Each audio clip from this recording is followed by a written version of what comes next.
Welcome to our deep dive into the complex and often troubling world of debt in developing countries.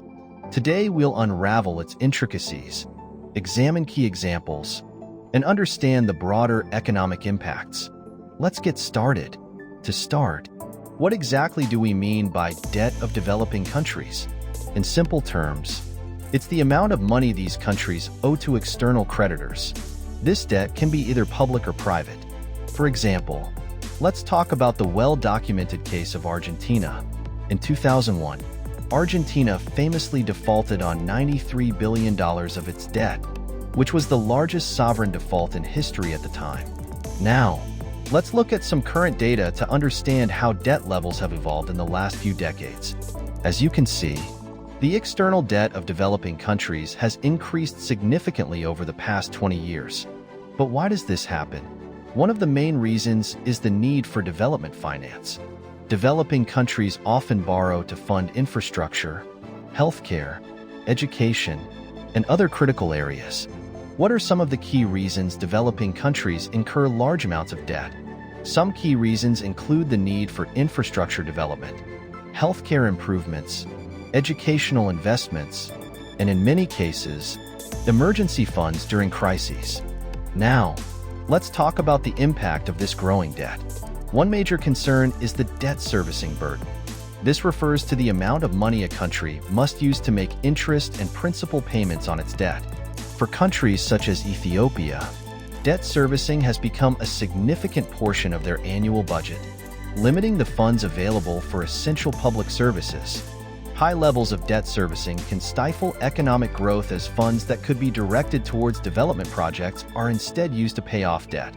This can lead to what is often termed as a debt trap. Can you think of any long-term effects that rising debt might have on a developing country's economy? High levels of debt can lead to reduced investment in critical public sectors, stunted economic growth, and potential instability in financial systems.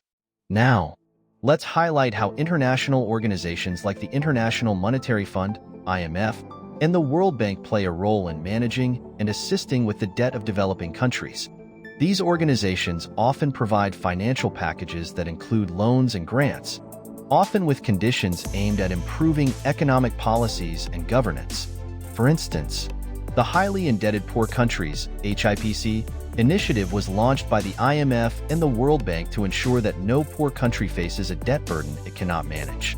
So far, 39 countries have received debt relief. Finally, let's discuss some solutions and strategies that could help developing countries manage their debt better.